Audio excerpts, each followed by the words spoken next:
So we're on page 58, and this is a piece called Allegrias. Let's jump in. So Allegrias is a flamenco song form. This is not authentic. It's just inspired by the song form Allegrias. It usually accompanies dance or singing. If you take a look at it, we're in 3/4 time. We have 7 systems of music. We have a first and second ending. Let me explain how that would work.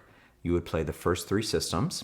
When you get to the first ending, you're going to jump back to measure 9 because we have that forward-facing repeat at the beginning of measure 9. Then you would play 9, 10, and 11 again, and then you would jump over 12 directly to 13, and then you would play the rest of the piece out. Another thing worth mentioning is the fingerings that I added. If you take a look, I've got a fingering in the 4th measure of the first system to use your first finger on the note B. And that's simply because you're coming from an E on the and of 3 in measure 3. So to hop down quickly with your second finger would be a little tricky. So instead I just do it, I play that phrase, first finger. Then because you're already on your first finger for measure 5 where it starts with B, you might as well play that with your first finger as well.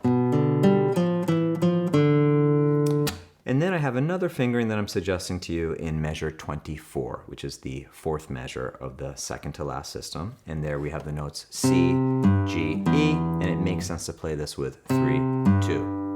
So those are suggestions. If you prefer to do it another way, go for it. Another thing I want to mention in this piece is that if you're playing with a pick, that's totally fine. Play it with the pick. But if you are someone who's been playing these pieces with your fingers, this is a great piece to play with your thumb, like I suggested in the piece Tumbao, right on page 51, that flamenco thumb technique.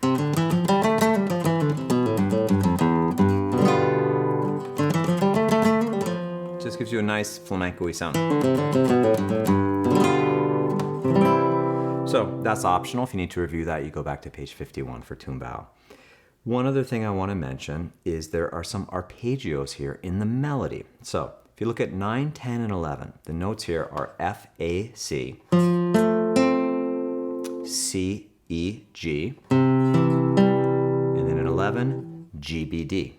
And you'll notice those are the shapes for the chords that we know. F, that's an F major 7, but C, and G7. If you'd like, you can leave those shapes down. It sounds nice to let them bleed over into each other, okay? So.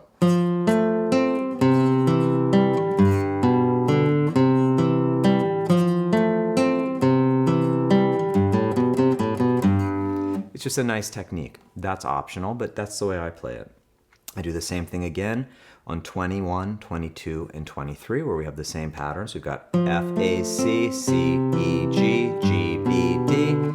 In the measure 24, just for those of you that are into theory, this is a C major chord in first inversion. It goes C, G, E. Okay, so that's still a C major chord, but it's going from the 3rd in the bass. That would be our C major arpeggio, but we're just going to play. And then in measure 25, it's F, A, C, which is an F major chord, right? And then we've got back to our C, E, G. And then this, in the second to last measure, this is straight up a G7 arpeggio. We're going to get into our 7th chords pretty soon. But this is G, B, D, F. Right? So you want to leave down those shapes. It's kind of easier, and it sounds cool to let the notes ring out. As I play this for you, you may notice also that I'm just going to play it as a solo guitar version, and I'm going to fill in where we have those dotted half notes. I'm going to fill in with a chord, and I'm going to use some of these, what we call rasgueados, these little flamenco fills. You can either, as you're playing it, let those notes ring out for the dotted half note, or if you want to fill it in yourself with a chord, go for it. Okay, so what I mean is, for instance, like this. Instead of just playing. But that's up to you. So let me play this. I'm going to play it at 126. 1, 2, 3, 1, 2, 3.